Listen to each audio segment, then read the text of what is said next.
And with consistency, with learning, I am growing, right? 10 years ago, I wouldn't stand here and be speaking this way. Last year, I joined Toastmasters. So you can imagine, I'm still improving on my speaking, because I realized that when you go into the working world and you can't speak, you don't go very far, depending on your role. So you have to apply yourself. One, you have to learn. Your faculty, your career services team, entrepreneurship center, they are creating so many opportunities for you. But what we realize is students are not attending them. You come to sessions, you come very late. You attend, you are not listening, you are not applying, you are not learning, you are not interacting. If I ask how many of you spoke to our HR professional from GMPC yesterday, how many of you interacted with her after her session? Raise your hands. Okay, one person. That's good. So you see what I'm talking about? You have to learn. The working world is hard. Don't let anybody lie to you. It's very hard. And you need to do hard things. You need to do hard things. And it comes by learning. It comes by practicing. It doesn't come by just sitting. If you are going to learn how to speak and communicate, you don't just learn by listening to how to communicate. You have to do it. Right? You have to learn, you have to apply yourself. And that's what I'll really leave with you, because I've had students who have volunteered with us. I've worked with students, I've worked with many people. And what really makes the difference are those who are willing to learn, those who are continuously improving themselves, those who are communicating, who have good communication skills, are able to work well in a team. All of these soft skills that we've talked about is very critical. So today is the last day. Make use of the opportunity. Take advantage of it. Go around, speak to the employers, engage, ask for feedback, and that's how you grow. To our employer partners, I want to say thank you very much for investing your time and expertise to supporting the next generation of professionals. This is the first time Usted is doing this, and I know they will be calling upon you to have this again next year. We hope that they will have more employer partners to support.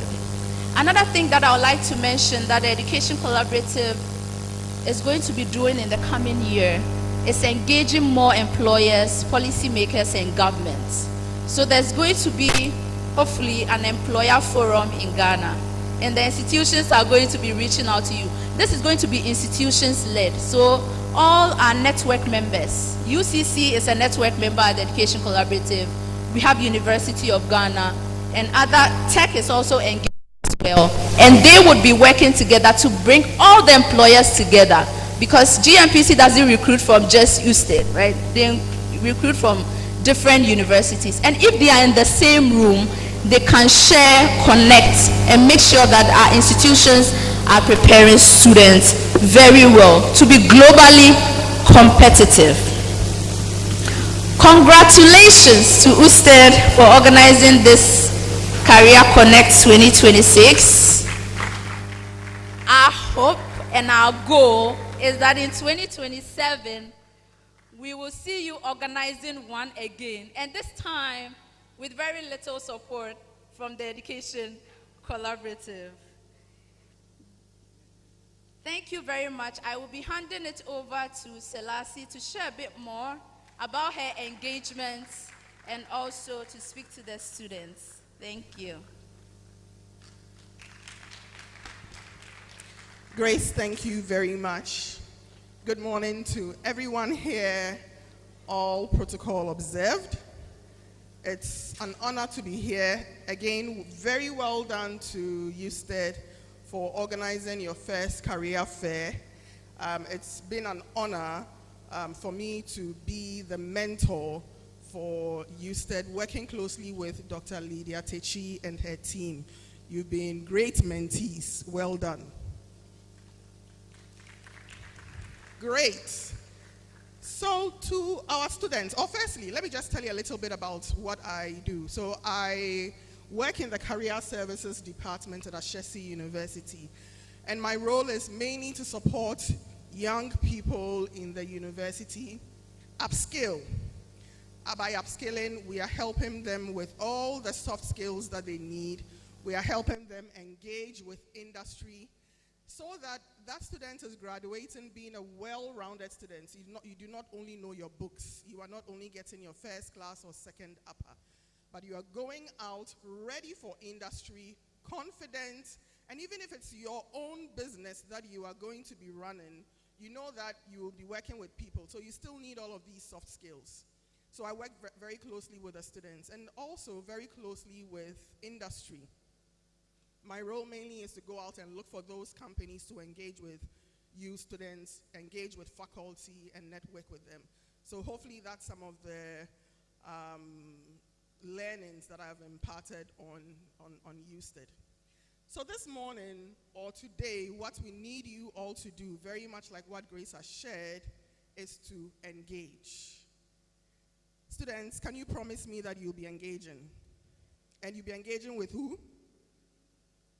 Okay, me, but who else? You'll be engaging with who? Sorry? The companies around. You need to go around, learn about the companies, but even before you learn about the companies, you can see their names up there. I can see 1, 2 people holding their mobile phones. I believe you all have your mobile phones. Please do not go to the company and ask them, what do you do or who are you? If you do not know a company, take that mobile phone of yours, do some little research so that when you go to them, you are going with them with some basic knowledge. Oh, it's great to meet you. My name is this. I know that GMPC does ABC. I am a technology, engineering student, this student. You are going to network with them to learn what is not obvious on their website, see the opportunities that are in there, connect with the people, and move forward with that. Can we do that? So I'll be here observing you. My role today is to observe. I'll be watching you. I'll be asking you questions. I'll be nudging you back and forth. So good luck to all of us. And let's have an exciting day. Thank you.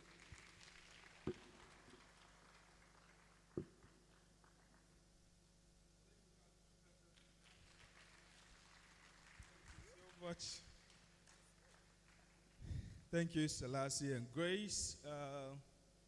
Today is going to be a very wonderful day. We have a lot in stock for all of you. We'll have our program would be in 2 main folds. We'll have our last session here for a panel discussion. Once we are done, we'll direct you into the various recruitment and interview sessions where there'll be networking. Some of you would be recruited, and we wish you all the best of luck with the interviews. And when we are done, we'll be back here at exactly 3 o'clock. So by 3 o'clock, I would summon all of us back here, and that is where we'll announce the winners of the pitching and all the prizes and awards that will be given. So at this very moment, we'll quickly move to the panel discussion. Dr. Usu. Yes, so we'll move into the panel discussion. We'll have our very own Professor Apia Kubi, who will be the moderator for this session. And we'll have Selassie Nukwe, who just spoke to us, who is the Assistant Director of Career Services at the Ashesi University. We'll have our very own Director of the Institute of Entrepreneurial Development, Education and Innovation, which is the incubation center where we find ourselves here. And then we have Ms. Fuseina Mohammed, who is a part of the alumni group, and she is now also working as a national service person at GMPC and a former NUCS president. We have our very own Reverend Professor Bismarck Jumfuasari, the Dean for the Faculty of Environmental Health and Education. Then we have Ms.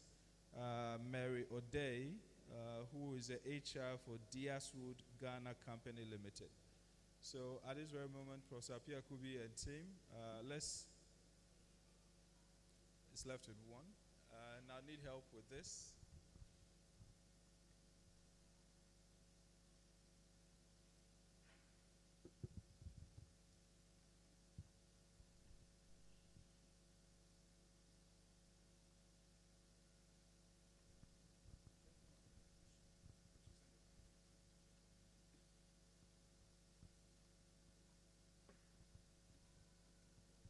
Okay, so we'll call upon Professor Piakubi. Prof, please take a seat. Let's keep clapping for them as they come. So that's Professor Piakubi. And then we have Selassie Nukwe, who is Assistant Director, Career Services at Shesi University. Then Professor Isaac Ade. Then Ms. Fuseina Mohammed. Then we have Reverend Professor Bismarck Jumfo Asari.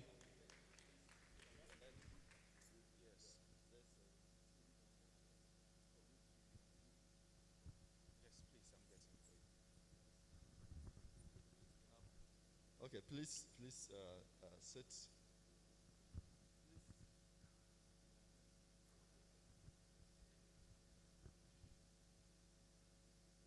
Oh, another round of applause for our panelists. Another round of applause for our panelists. I think the stage is really packed. Okay, so let me use this one.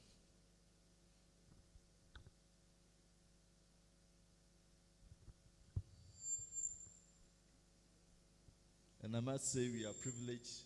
You don't always get it. There are several forums where you try to get panelists and you are missing one or two. And so we believe that having even panelists in excess is a privilege. Okay, so we set the stage right.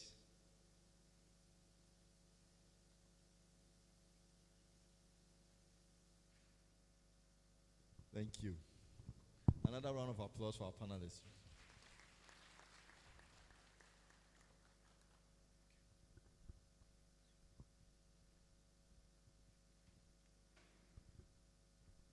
We are talking this morning about industry, academia, collaboration.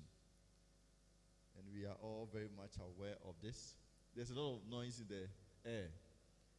Industry is somewhere, academics are somewhere, the institutions are not connected to industry.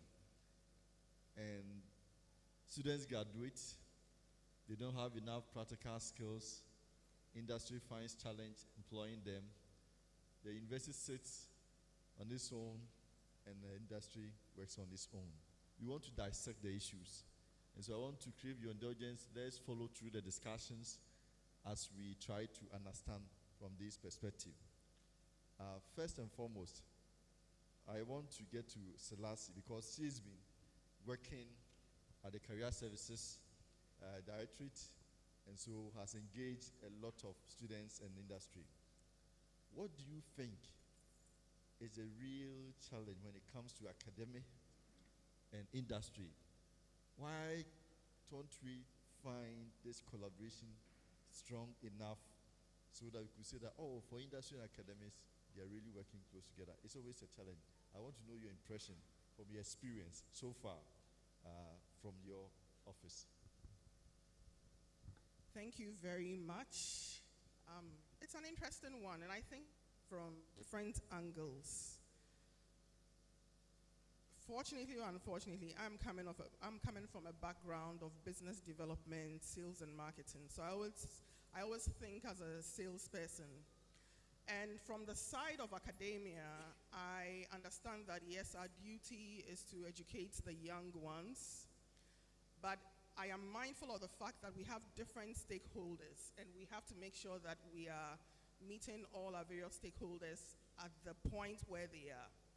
So first, yes, we have our students right under our noses. We see them every day, so that's easy.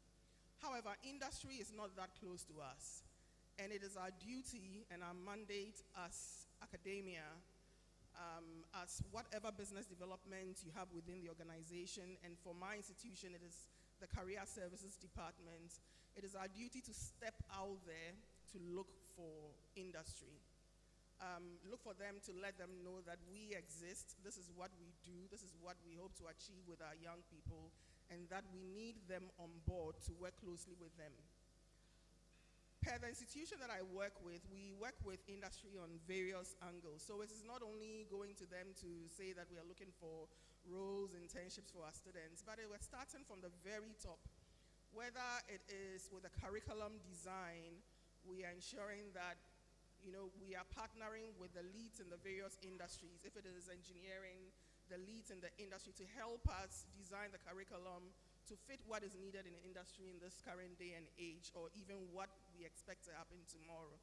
Have them in there. And once they are in there, helping you design the curriculum, you are also inviting them to interact with your students, and then you are pushing the students to them for experiential learning. So it's effort from our side as academia to step out there, to step out of our offices and go and do the business development out there. Thank you very much. Round of applause for Selassie Lepe from Ashesi University. Professor Jumfo Asari, you are in a dean in academic institution here in Usted, and Selassie has rightly mentioned the essence of this connection between industry and the academia. But I want to find out, what are the real gaps you find between the industry and academia? Is it really real that there are gaps between the industry and academia currently?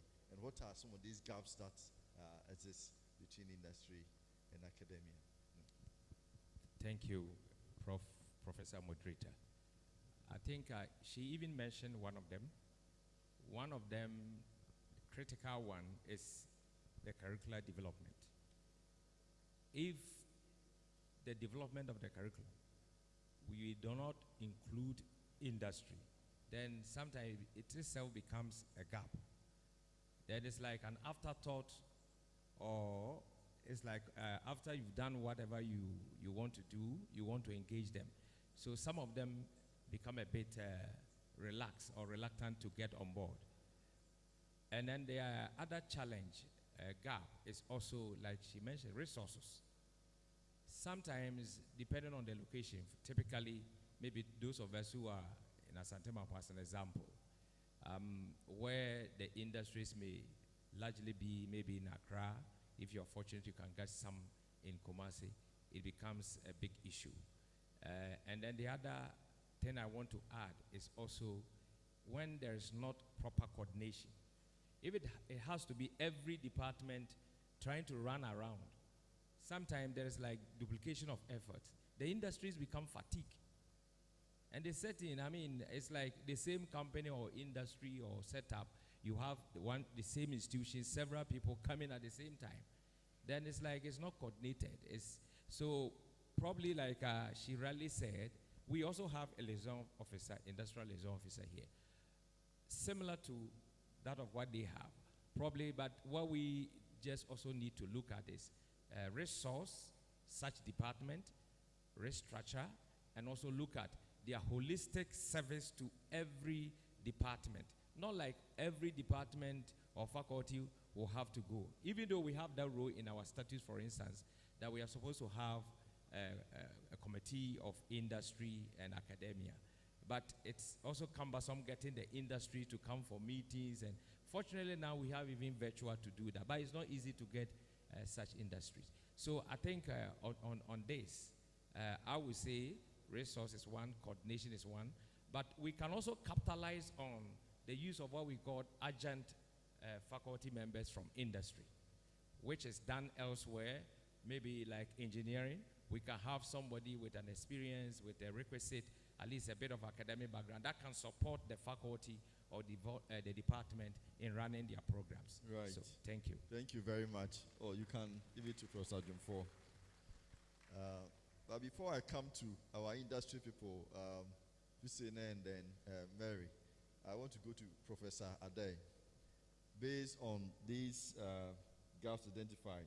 Uh, how can the universities, I mean, if you take Usted for instance, ensure that the curricula that we run remain relevant to industry? Now we see there's a gap.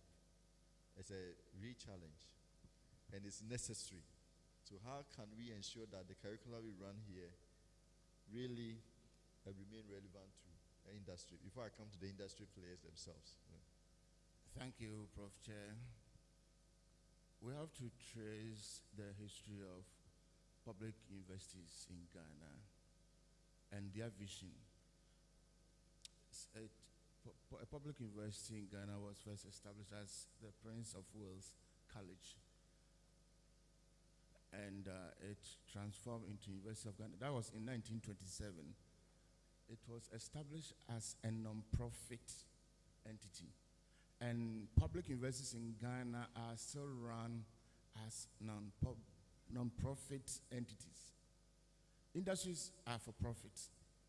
So until we change our vision and make our public universities also for profit, there will always be that misalignment. And the misalignment really shows in the type of compensation that public universities pay. Though we are all associate professors, we are all professors, we are all senior lecturers, we need not receive the same compensation. No, that is not about business. You will be a professor, I will be a professor, but I might be earning far more than you do, depending on the supply and demand or the market conditions. But here in Ghana, every rank, whether you are into IT, AI, or whatever, you all receive the same compensation. So in my case, I say that before we can align, we have to have visions that are in line with one another. Industries are for profit and public universities are for non-profit. Until they are aligned, we will have that mishap. That's my view. Thank you. Thank you very much, Professor Ade. And so, Hussein, I want you to tell us, we will look into the curriculum. How can industry contribute to the curriculum of the universities so that whatever they are training the graduates be relevant to you? How would you contribute to the curriculum development? All right. Good morning, you all. Thank you for the question. Okay, so I believe, please, the question again. Yeah. We are talking about the curriculum, what we train students here with. Yeah. And we see that there's a need to connect industry with what we do here in the university. And I want to find out from you are in industry, how can you be part of this curriculum? Which ways you think from your end you want us to engage you to help train students? Okay. So I believe with sorry. So what I have to say on this is industry and academia can collaborate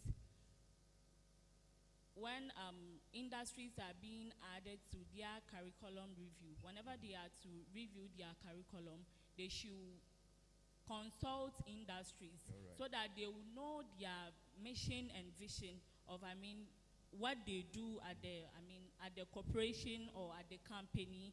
Then they teach the students so that they will get opportunities for the students to go there and do their internships based on whatever they learned on campus here. Because mind you, on campus, we are being You are taught the theories, right? yes. In the classroom. With the classroom, we are being taught with the theory aspects. But at the corporation or at the companies, you practice whatever you learned in class. All right. So I'll come to you, Mary. You are at the forefront. You produce. You oversee the staff. Now we produce the graduates, we bring them to you. the workers. And we are talking about this challenge. What are some of the skills gaps you have identified so far with the kind of graduates who come and the work you do? What's the difference? What skills gaps are missing? What would you have expected universities add to them before they come to your workplace? Thank you very much. Before I say anything, I'd want to say that I'm grateful for the opportunity to be on this panel. I'm a proud student of Usted, yes. And so we don't have to think that when we talk about these things, it's something that is out there.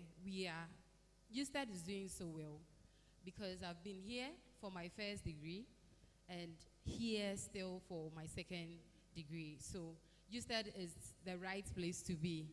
If you allow the school to pass through you, you will come out great. What I want to say about what we are discussing this morning is that the university actually produces the skills, the students, the talent. But the industry, we consume these talent. And so there should always be this connection between the industry and academia. How do we do that? Programs like this, it's one of the great platforms that as students you get to meet people who are in the real life out there. So when you come here, when Madam Selassie was giving her speech, she said, don't go out there and ask, what does the company do? Or what are you into? And that is the experience I have had this morning. Students walk there and they're like, so who are you? Like, what is their food about? And I'm like, is the student here to interview me or they are coming in for some of these opportunities? So these are some of the skills you need to learn whilst we are here. My current CEO is also a student of Usted. Yes, and a proud one too. So I was here after my first degree. Most of my lecturers are around here. I had opportunity, I served during my national service.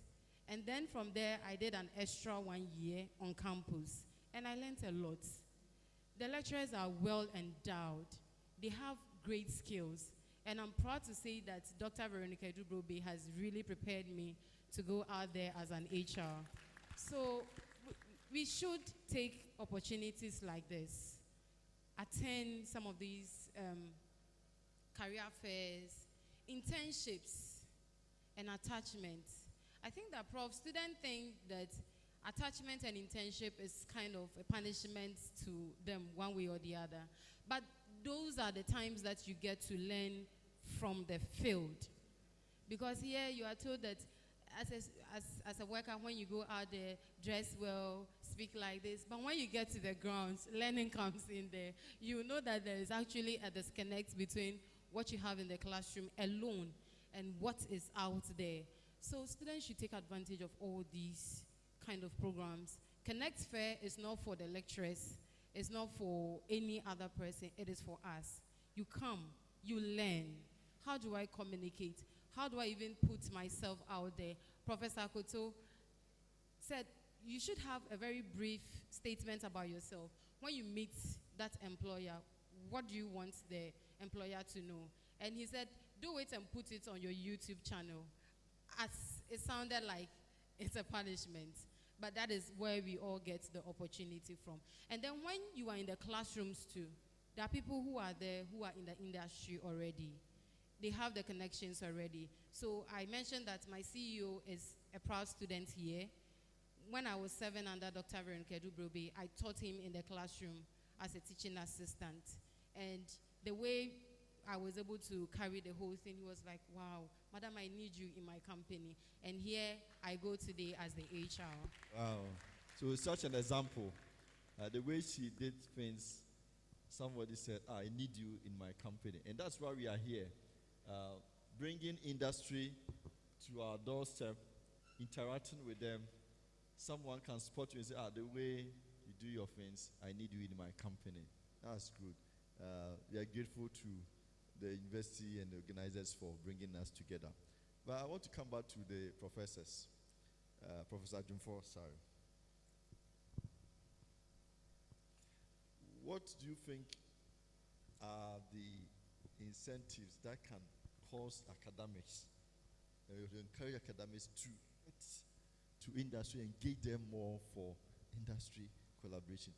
Professor Ade mentioned earlier, it's like we are in two worlds. We are not set up for profit. My business is to teach and go. My business is to impart the knowledge to the students. Then they go find their way out in industry. It means there should be some conscious effort to get to industry. How can we incentivize and push? This question will go to Selassie as well, because she is there and they are practicing it at Ashesi. We want to know, how can we incentivize our academics to get down to engage industry to ensure that this collaboration is active? Okay, thank you. I will look at it from this perspective. It is both our mandatory, I would say mandatory, I would say also requirement as academic institution. Personally, if you train a student and is a graduate, but the person is not employed, I don't think morally you even feel good. And we are saying that if you look at our mandate, as Prof. Ade mentioned, we are linking academia to industry. So until we get our students or our graduates working, I don't think we should be happy or we should be, right. We should be okay. Even you will not have a vibrant alumni association if your graduates are not employed and they are not working. Let me give, I typically mention this in class. We sent some students on internship at, I think it's Tema Harbor Expansion Project, our MPhil students. We took the first two, they picked one.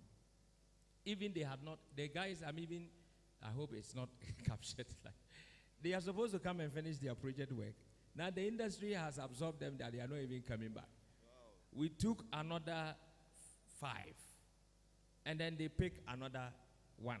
And that lady too is also not coming back to finish up. Meanwhile, they went on the basis of the program. Internship. Yes. So what am I saying? When they went out there, they saw, because it's through my personal connection that they got there, because a friend of mine, a mate of mine is there. So when they got there, the guy was surprised that, wow.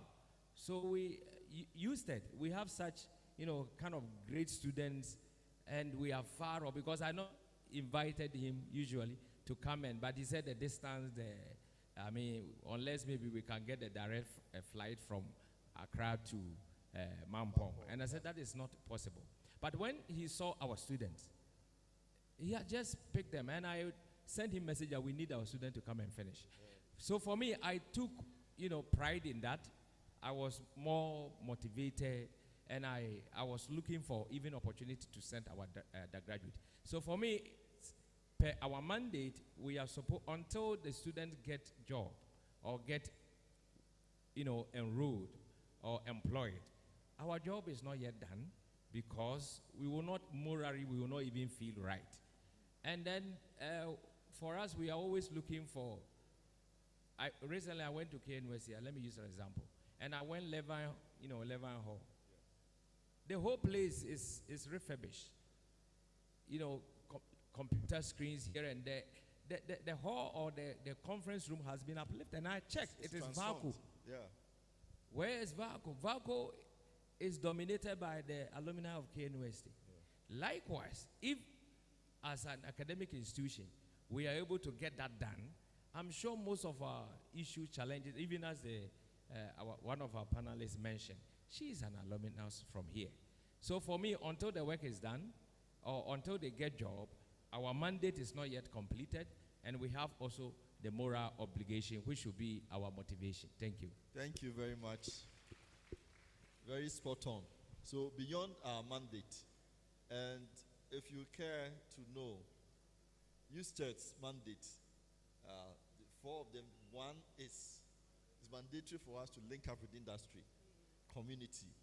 So for us, it's our mandate. But beyond the mandate, we have the benefit the joy of seeing your graduates being relevant to industry and doing exploits. And you also get to receive back from the industry some of these benefits. So we have Mary here, our own, in one of the companies, the CEO, a student in one of the companies, coming back to support. That's wonderful. So lastly, share this with us. How do we do it so that academics stay incentivized, motivated to ensure that we keep this industry collaboration? Thank you. Yes, indeed, Prof, you hit it right on the head of the nail. You hit the nail right. How do we say it? I've forgotten. But right on the head. Yes. Right on point. I'd like to look at it from this other aspect, though, still on staying on what you've shared. That, what makes industry succeed, or most for-profits succeed? They have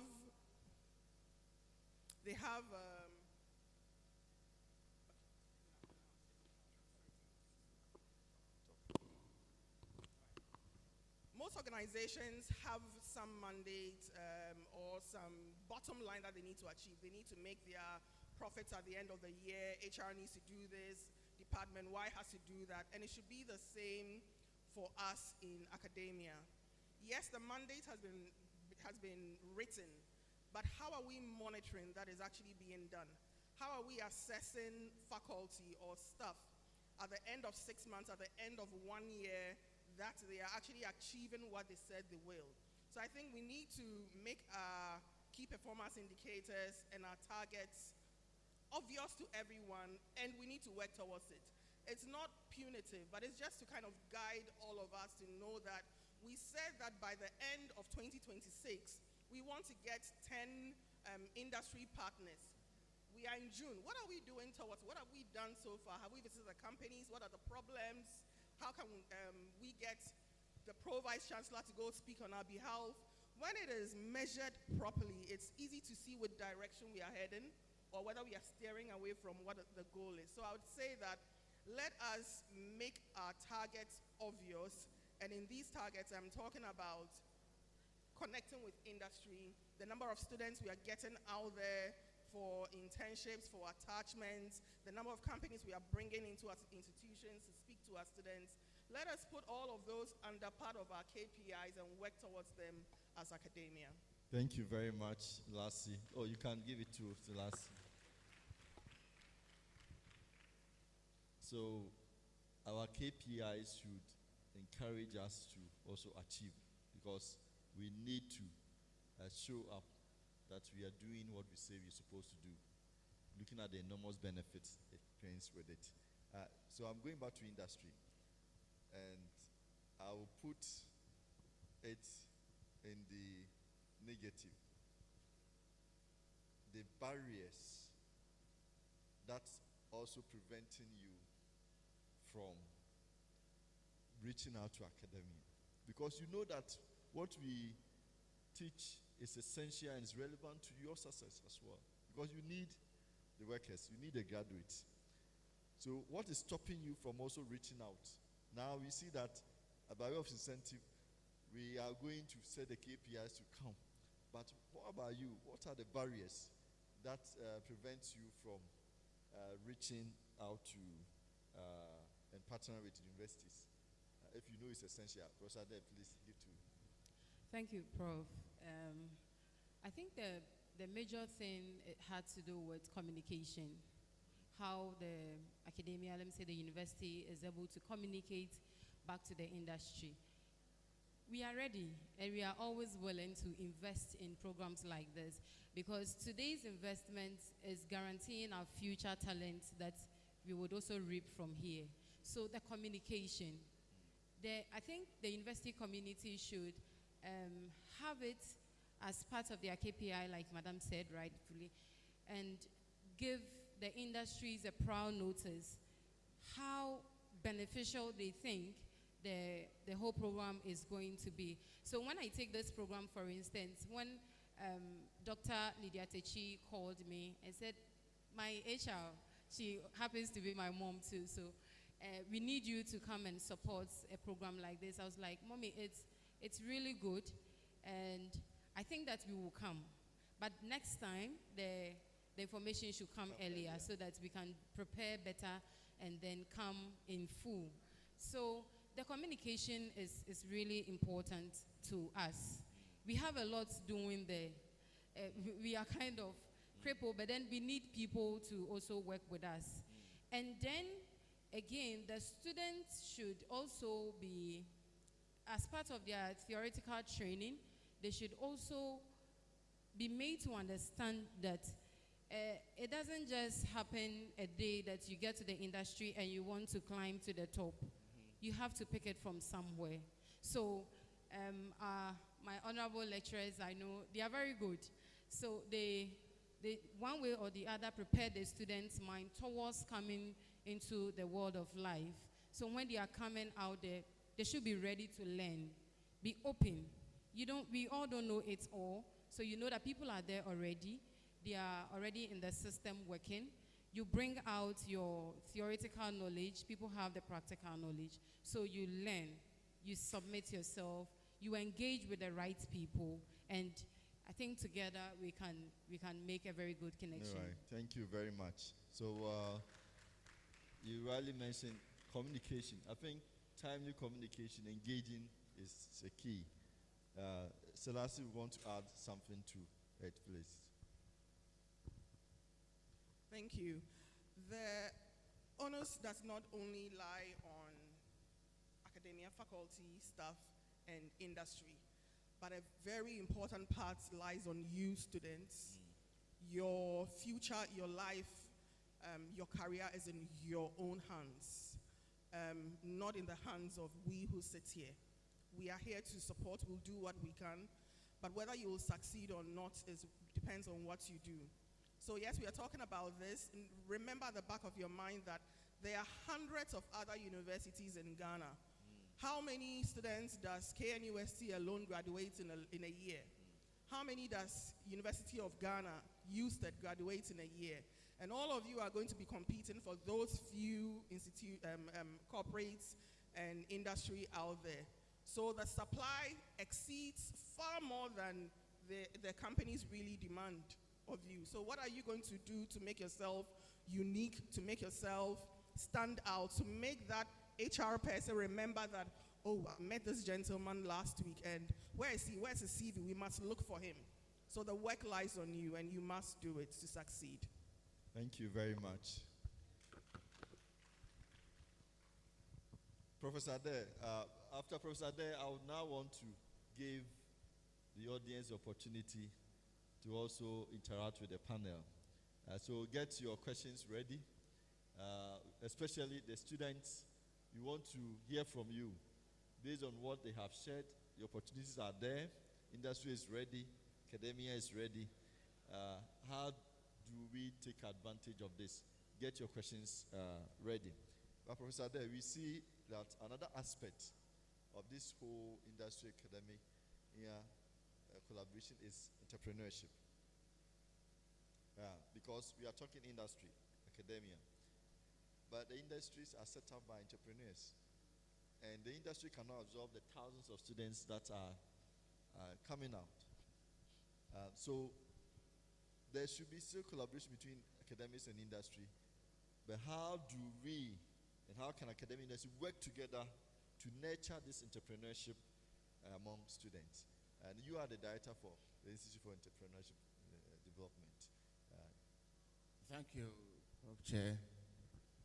Entrepreneurship is not only done or set up by the industries. Like I said before, if we change our orientation from being non-profit to profit institutions, universities can also churn out entrepreneurs and can also sell their own products. If you take the Embraer aeroplane, for example, it's between Boeing company and a university in Brazil. Many universities in Ghana here don't have entrepreneurial or marketing centers. At the end of the day, what the universities are interested in is how many publications you have published, but not how many patents you have patented. So if you're able to change our orientation and direction to let the outside world know that we are also in business to do business, then our entrepreneurship mandate will really be enlarged and the world will hear of us. So it's time that the universities set up their marketing centers, what they have been able to patent, and also try to push and get into the market.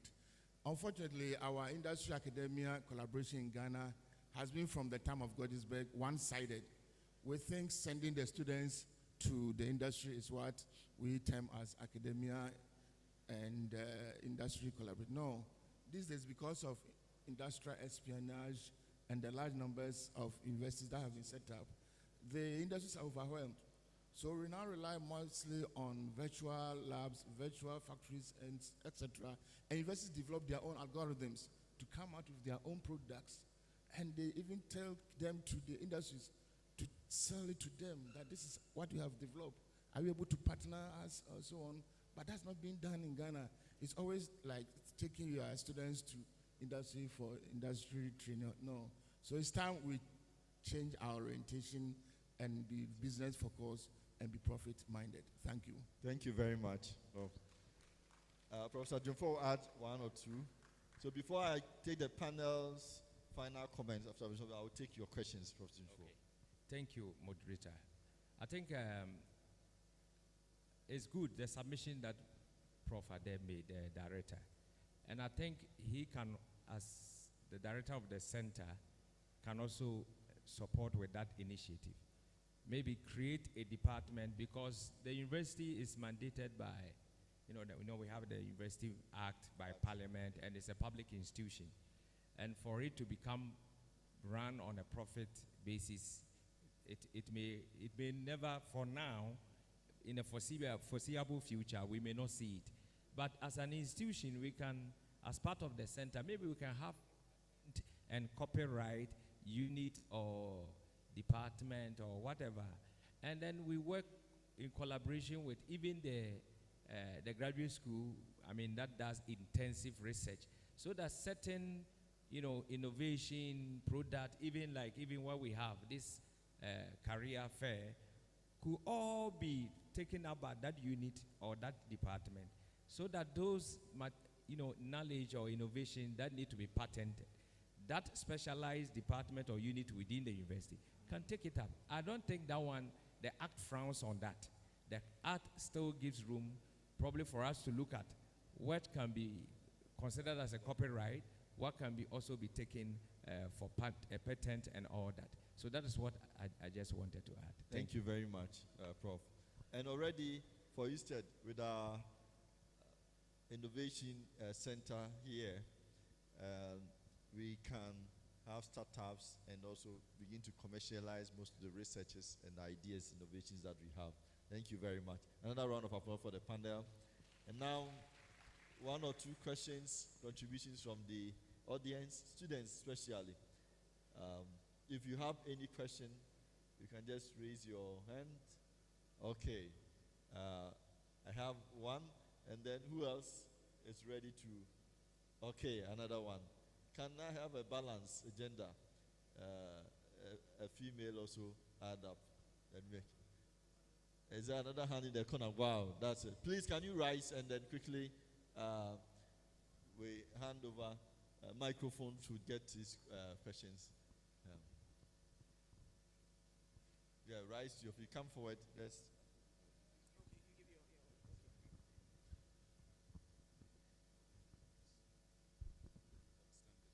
So the students should forgive me for taking up their slots. So this is more of a testimony. So some time back, right? In fact, when we got here and I learned that Ashesi was, Ashesi was coming in and Usted was organizing this event to bridge the gap between industry and academia. I thought it was a very excellent combination. Now, when we look at this scenario, like I said, this is like a testimony. So I knew of Ashesi University, but I had never really thought much, just that I knew that they were doing something different. And this is like an advice to the students, the kind of mindset and attitude that you should have.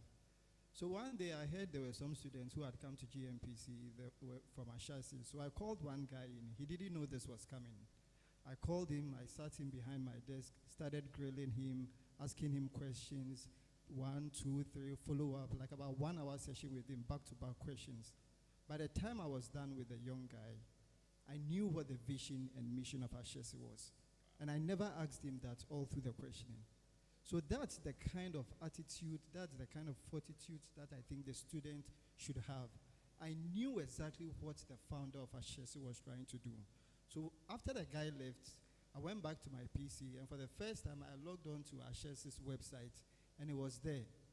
It was there, clear, to educate and train ethical leadership for Africa. And it was in every submission that the young guy made.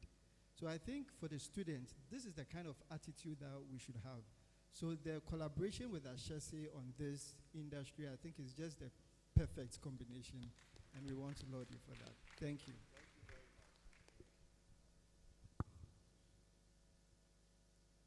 Okay, so my name is Emmanuel Safo Kantanka. I came here yesterday and I'm here today again. My question goes to the panelists, and first of all, let me first thank our alumni for representing us on this podium. We are very grateful, madam.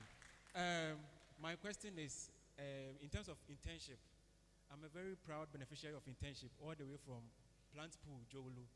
And over here in university, getting internship becomes very difficult. I've witnessed it, and it led me to push into a skills that I developed myself, self-taught. So in terms of getting the internship, what are some of the things that we should do before even getting the letter from the liaison office? What are some of the things we need to do so that when we get to your end, things doesn't become complicated for us, so that get the opportunity to work your end will be very, very simple? Because I quite remember last year, I sent a couple of letters to many industries, but none of them picked me, and then I decided to end on my own. So please, this is my humble plea.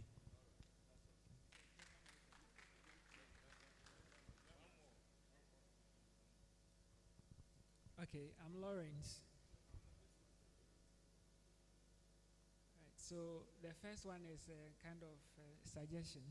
I wish that the industries will open up internship portals for students a long way before the time for internships gets on, so that at least we can apply for internships even before we get to the time. And then secondly, we've been seeing ads on paid internships. And when is one going to come to our university? Thank you.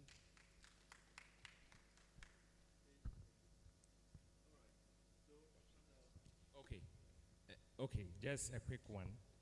I think the challenges with internship, I would say mostly is on us, because the department or the liaison officer might have delayed a bit, or there are also challenges along the way. Because we also personally have those challenges with my student, the public health, the environment. Now, what we realize that sometimes we will take the letters and the industry may mention that the numbers are too high. There are also already a number of university students, other universities who are already here. So either you are doing it rotational, and if they want to be frank, then they will say, okay, we'll give you a couple of weeks, or sometimes they will turn you down. So probably we have to, what do we call it, start early. And it also boils down to the partnership. Some are even now insisting that they will not take any student unless or until there is an MOU with the university, because of the consequences with maybe in term, if it happened that there should be an accident or breakages or those ones. So those are some of the things we are working on to get it improved. For paid internship, it depends on the, I know there are some places that my students went, like the ones that they have absorbed them. They were giving them, the guy told me that they would give them something nice, but he wouldn't tell me. And later I realized that they were taking maybe 1,000 Ghana cedi at the end of every month, and they were feeding them, giving them transportation and all that. So it depends on the industry. But I know at the higher skills demand level, certain industries can pay you for your services. So that is what I want. And then for opening a portal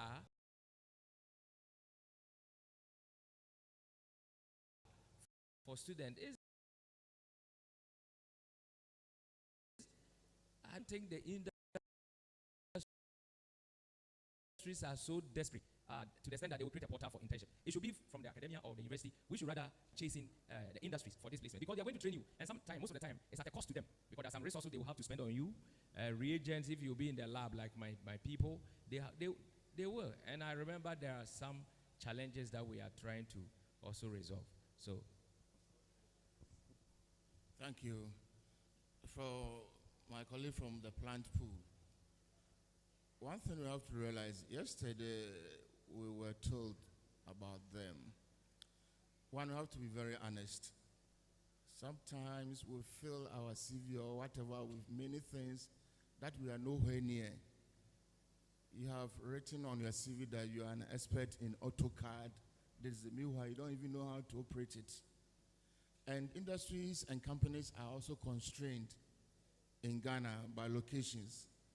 So sometimes check your address. Your address is Boss 45 in Carrier Twansi, and you are seeking the internship at, let's say, Tema or in Accra. So let's try as much as possible to consider proximity when we want the internship, because they are concerned they can't bear additional cost on your internship. So a whole lot of variables, but in the heat of trying to get it, we tend to forget and assume all things are equal.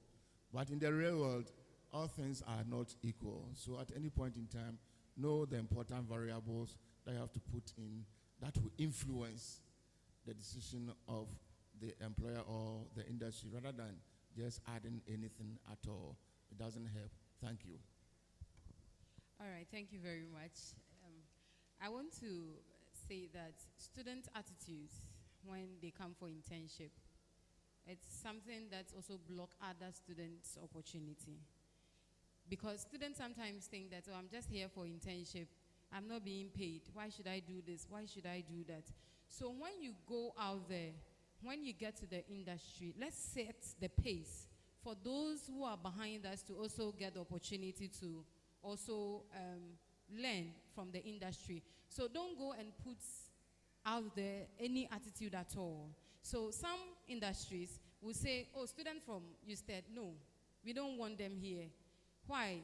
It's not all students from Usted that has been there, but a few that represented Usted had already spoiled everything there for Usted career. So I'm pleading my colleague Usted students, when you have the opportunity to go out there and join the industry, put up the very best of your behavior. Do it even when no one is watching. Professor Otiajen said this when I came to level 100. Said, do good when no one is watching. So you don't just litter because nobody is looking at me. I just turn around and I throw it there and go. No. Your real attitude is what you do behind the scenes. So please, when you come out there, put up that good attitude. And then we can't open portals for internship, but your networking will take you to the industry. So as we are here, we all learned all these things. You meet, there are a lot of industry people around here. Don't just look at the person, if I look at your suit, let me come to you. No, connect with the people. Because the people, the real people, they don't look that big, you know. So when you are walking in the car, wherever you are, you try your possible best to put up the right attitude. Don't wait to see that this person is the CEO of this or that. So my personal experience with my boss, in the classroom, I noticed that this man will come, and if you want to pick 10 calls, he will still come and then ask Mama Vero that, Mommy, I want to pick a call outside. So one day, Mama was like, you disturb me too much. Why? If you want to pick a call, use the back door. So I went to him and I was like, is it that urgent? So yes. That man is so humble. So if you have him in your midst, you might think that he's just an ordinary person. But the way I went closer and we spoke, and he was like, oh no. So the first time I had opportunity to travel to one of his branch at DR, so I was like, wow, why are you here for this first degree certificate? So please, let's have good networks and put up a good behavior out there. Thank you.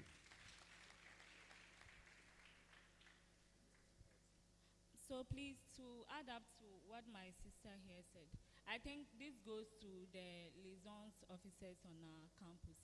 I think they should build a strong network and collaboration between themselves and then the companies. Yeah, and they should be always consistent with, talking to them, so that whenever there is a chance for internship, they send students that study courses that aligns with, the company's, mission, and then their vision or their purpose. Yeah, so I think that's what I have to.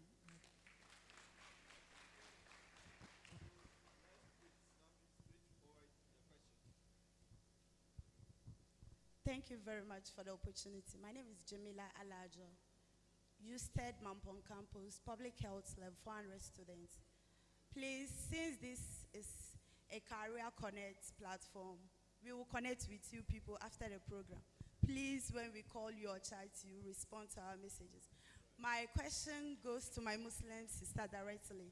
You are from the academia, that's the university, and you had the privilege to do your national service at GMPC.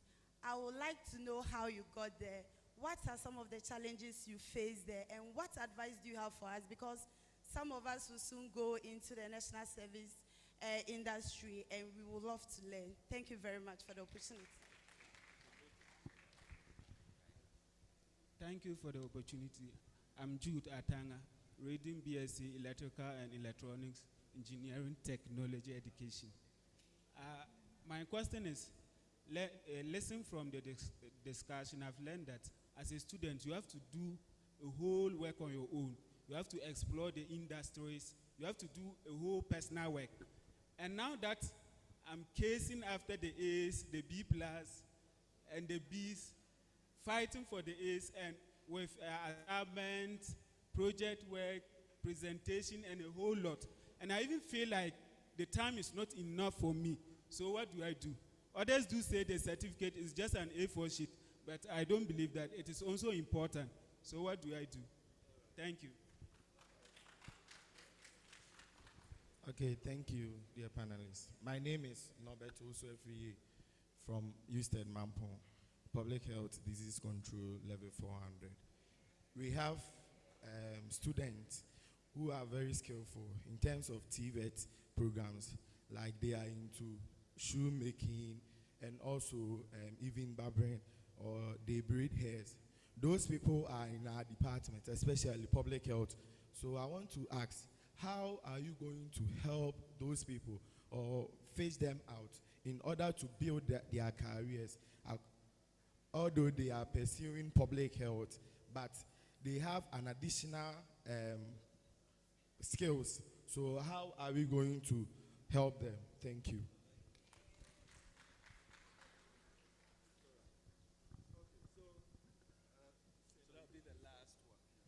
All right, so with the question that was asked, I think you asked how I was able to get to GMPC. So first of all, what I have to say is before you want to, do your service at the company, first of all, you have to learn what the company does. And then I think my sister here made mention of network. Actually, my network also got me there. Whenever GMPC is having a program, you have to attend, network with them, have conversation with them, know their emails, and then whenever there is an opportunity for, national service, you then apply to, you apply so that you'll be replaced to that place. Yeah. Okay, what I want to add, I think I want to answer one of them. You know, that is why this center has been established. And I'm sure the center, the director is here, maybe Mampong too, it has to be also look at what can be done for Mampong. But already we know there is a Cosmos Incubation or Innovation Center. And last year or so, we had public health students. I was surprised that it was rather public health students rather than maybe environmental health who, you know, through innovation, they develop hand washing, you know, a product and is it sanitizers? And they were pitching, competing for global or national, entrepreneurship drive award, and they went far. They came from public health, so those opportunities are there. And similar one is presented today. Like the gentleman mentioned, whether you're a barber or a hairdresser or sobolo producer or whatever, what value are you adding up to catch the attention of industry? That is why this center even organized this year and even from yesterday to today, this career fair. So this little, or what you may think to be maybe nothing much, they present opportunity for you to grab. Even if you're in Mampo, you are part of this. So I want to just add that. And then the gentleman was just, Madam, I know Madam will answer that. The gentleman was saying that the student has a lot to do at the same time. Yes, that is part of the training. Because when they were making presentation, they said the industry, the work there, or the tax, or what is at stake is high. You see, the onus is on you to cope with all this, because that is what is out there in the world. It's not only just chasing the paper. So please, let's appreciate that and also seek support and help and guidance. Thank you. Thank you. All right. Thank you very much. Yesterday, the lawyer Jade, the NEIP director, spoke a lot about new offers, innovations in this year's national service postings, where you can work it out with your own startup and you even be paid by the National Service Secretariat. So please, let's try as much as possible and advance on that issue and policy. It will help us a lot. Thank you. Thank you. So, all right. Thank you very much. The gentleman who asked, what do I do? Please, it boils down to sacrifice. You need to sacrifice your sleep. Get the first class. It's good. Don't let anybody deceive you that when you get first class, you don't get job. You get it. And you are proud to say that I'm a first class student, So if you can do it, sacrifice your time, learn, and add the additional skills, the values that will make you outstanding, because that would also take you far.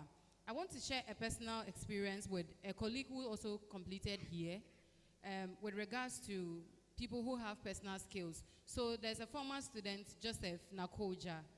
Some professors study will notice him. He was here, did his first degree, but then he learned this carpentry aside on his own. And so now he is part of our organization, not with his MPhil certificate, but with the carpentry. To have my national service with a construction company, I contacted a woman in that field, and she was telling me, now you are a math student, you have a painting skill that is related to the construction sector. When you come to the construction field, where do we place you? I want an NSS opportunity in the construction company. So please, I'm asking, can we have a room for us? We have a skill, a passion for the job in that construction field, because I'm having two different things altogether, mathematics and house painting job. It's different. So please, how do we get those opportunities in the construction company? Thank you so much. Thank you so much for the opportunity given. My name is Akua Dixon. Popularly known as Ideas. Please, I want to ask this question. You see, when I was here yesterday, I heard some honorable members telling us that when you have been employed in an industry or a company, the reason is they are ready to train you for you to equip knowledge and skills in accordance with your attitude towards the work. So after learning all these attributes, I want to know, are you going to give us certificate to build our CVs? And also, if even when the certificate is given to us to build a service, when we come back, are you going to employ us as a permanent worker in that industry? That's my question.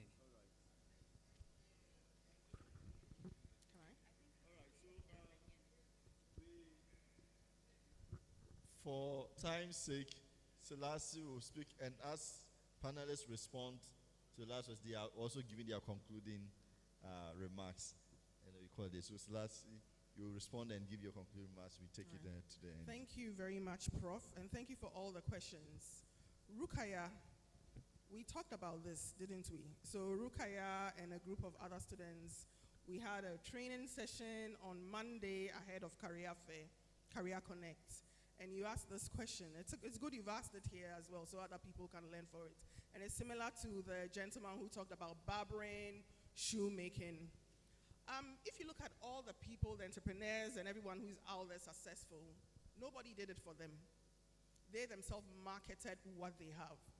So regardless of your skill, whether you are learning mathematics or you're learning whatever, if you have some other, skill that you are building on, how is the world hearing about you? You are even lucky than we in the generation here and even older. You have social media in your hands. You have your Instagram, your LinkedIns, your whatevers. How are you using it? Are you using it just to find out the latest gossip and the comedians and the silly things happening all out there? Or you are showing them that painting job you have done and posting it out there and asking your friends to share on their platforms? Now, there are lots of avenues. We can't only rely on industry and academia to do something for you. Most of what will even succeed is the effort you put in by yourself. So please go out there, show it. That is what you should be using the social media for. There are interior designers online who are showing the work they are doing. Go out there and do the same. You painted your friend's room. Show it up. Let everyone see it, all right? So put in that effort by yourself. The other question was there was one about certificates.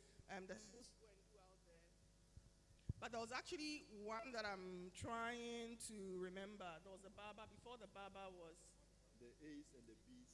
Oh yes, the A's and the B's. You answered it so well. But university is just a training ground.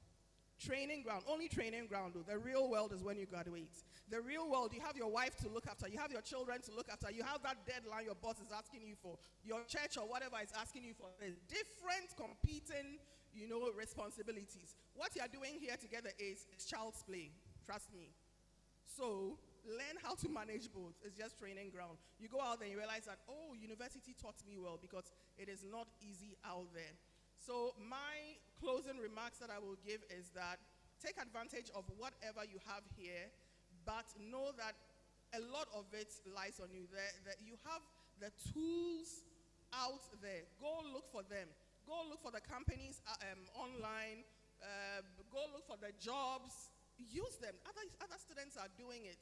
All right, don't only rely solely on what your institution has for you. Nowadays, before any company even says that, all right, I'm signing off or I'm taking Kofi Mensah to be my intern, they will go and look at your LinkedIn account. What is he doing? Is he really this thing that he says he's done? He got A, B. How is showing up on his LinkedIn account? How many of you have LinkedIn accounts? Go build them up. So that when the HR for GMPC is looking out for you, they can go there and see that, even though he's doing this course, he did this competition, that competition, they see a well-rounded you and are more confident to take you on as their intern or full-time person. Thank you very much, Professor Ajun, for your concluding remarks. Thank you very much. Just to respond to the guy, the lady, is it mathematics and construction? If you look at it, you say passion. And then the skill, through your own, learning. Your trait is more of entrepreneurial than looking for somebody to employ you. So were you going to the company to be employed or to learn certain things? So I think you should look at it. That is why Madam answered that. So for me, you are more of an entrepreneur than looking for employment with a construction industry. And then if you want to learn something from them, then make it explicit. I have learned this, but I know what to do this. I want to come and learn this. It's different. You can get that, and then you move on. But we also have CBT, short courses, programs, if they are looking for, because for employment setups, they have also their criteria, because they know certain academic skills, impact certain quality. That is why they are strict on that. So I want to add just that one. And if you look at the whole thing, everything is get prepared, get ready, get the network. And I remember 2017 when Ashasi started their collaboration, we were I think Mampo Campus, 3 of us were the first to participate. So it's now that I'm recollecting Madam Grace. So, and we pick a lot of lessons from there, and I'm happy that they are continuing and they have expanded the collaborative, because we met some Kenyans and others, Zimbabweans and Botswana those years.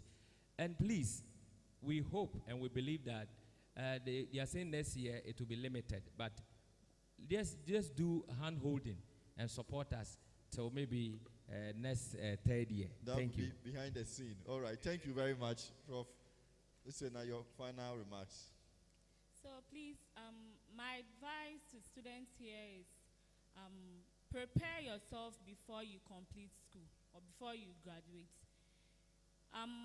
Industries or companies look beyond, your academic performance. They look at how effective you communicate, how adaptable you are, how professional you are. So whilst you are concentrated on your academic performance, make sure you also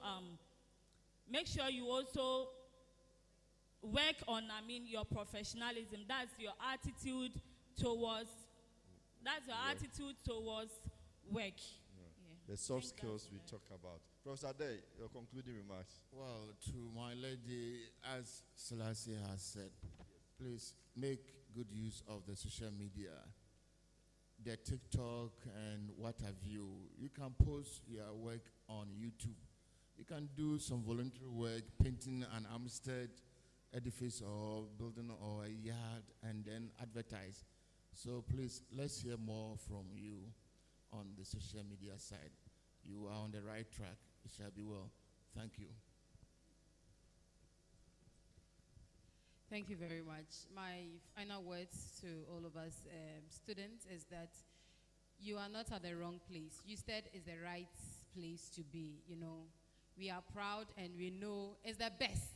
Yes, and the very best place to be. I just want to say that add value to yourself and learn everything that the lecturers are taking you through. When you meet Dr. Gia, you know that they are adding other things aside academia. So add value to yourself, come out there, and we will embrace you. Thank you. Thank you very much.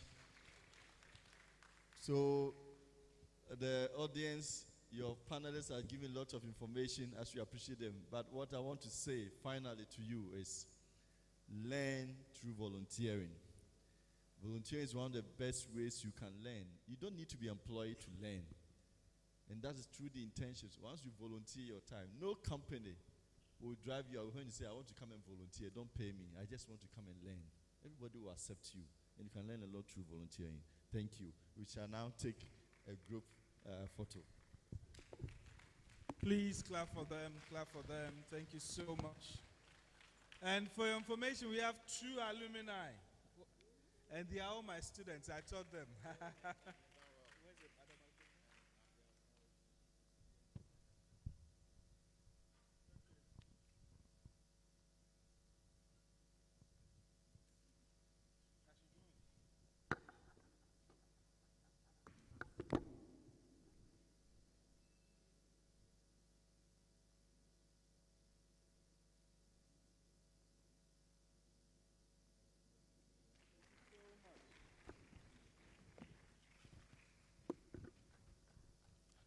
Thank you so much, Prof. and team. We are so grateful for having all of you. Now to the main event. Today, we are going to have a very, very powerful session. So just to your left, as you can see to your left, there are exhibitors all over, and then you are going to interact with them. Those of you that we shortlisted for the interviews, please stay just on my right here. So those who are shortlisted for the interviews, you stay just to the right here. So you stay here, we'll come and we'll communicate to you. There will be a lot of rooms and networking going. We'll label all of them.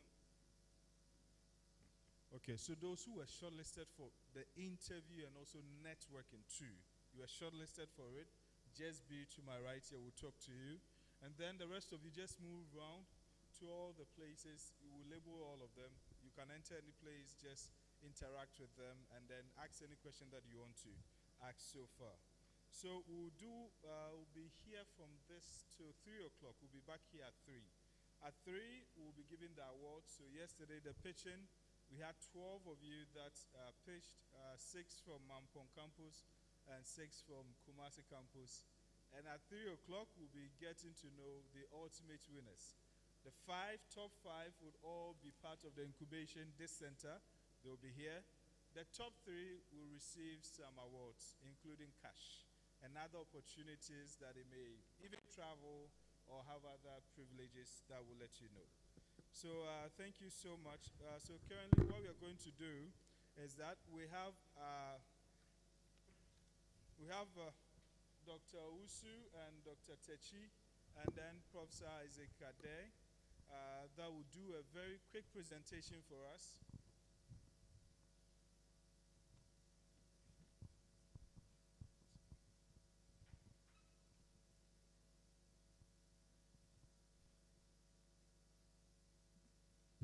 Professor there.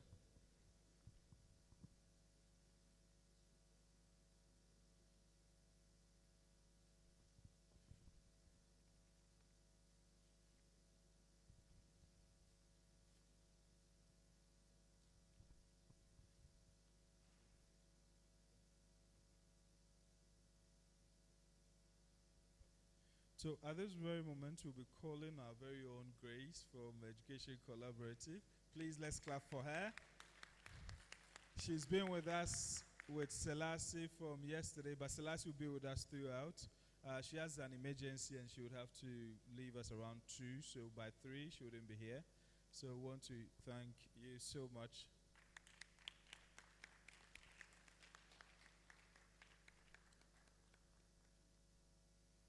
Grace, thank you so much. We are grateful. God bless you. Okay, so thank you, Prof. Thank you, Dr. Techi and Dr. Usu. Please want to quickly acknowledge the Dean for the Faculty of Business Education, Professor Faiza. We also want to acknowledge Dr. Seta Mwakon. So, Professor Faiza was the chairperson for the selection of the pitching, and I assisted him with Dr. Set Amwakon and Dr. Courage and Dr. Adasa. Okay. And then we have Dr. Solomon Zato. He is also the head, one of the HODs for the Institute of Entrepreneurial Development and a senior lecturer. Then we have our very own Juliet Echampong, Faculty of Business Education. Then we have Dr. Matilda Obeng, Head Monitoring and Evaluation. And then we have Rebecca Gani, Assistant Registrar Academics. Then we have Ama Oforiwa Apia, Assistant Registrar Students Support Services. So students, all your support services, your registrar is right here. Okay, so thank you so much. I'll be dispersing. We'll come back at 3 o'clock, but like we did, we're going to take one last group picture, okay? So all the management team, please, and please, we have our very own GMPC. Please, it's very important, Miss Agatha. How did she pronounce? Agatha. Miss Agatha Amos. Agatha Amos. Yeah, so she's now my very good friend. I mean, yesterday, those who missed their presentation, you actually missed. So GMPC and the whole team from GMPC, please let's clap for them. Thank you so much. Dixon and the rest, thank you so much. So please, let's all the management team members will line up.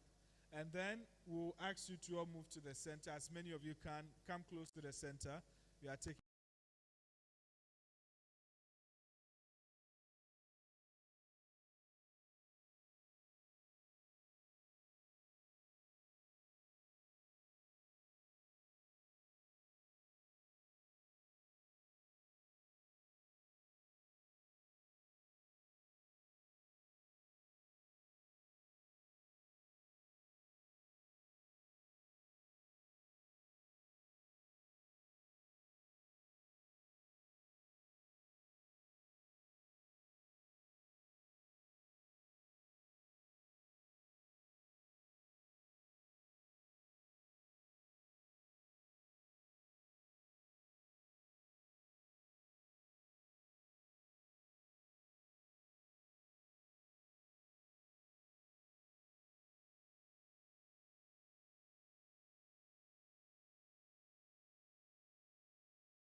baby. First bank, yeah, you need one, baby. You're looking for a bank to rely on. Let me give you a shoulder to lie on. Would we see to bank be no like only one place where I get my eye on. Make I introduce you all to First Bank, the best services in the world, first rank. Customer service, everything is well planned. I make music, I travel, I sell land. They be my reserve tank. Cause every time I know my money's safe. Universal banking, it's in me on the date. I'm a busy person, me no me need time to wait. Got to Spain, even when I'm in the States. My shimmy blue shirt. They tell me office is chilling, but who cares? Cause I bank with the best. I'm lucky, I'm too blessed. When it comes to First Bank, it's too west. Everything is you first. Nobody feed do I'm like us. Do I'm like us. First Bank we treat you first. Treat you first. Somebody see think about you first. Think about you first. You first. First Bank.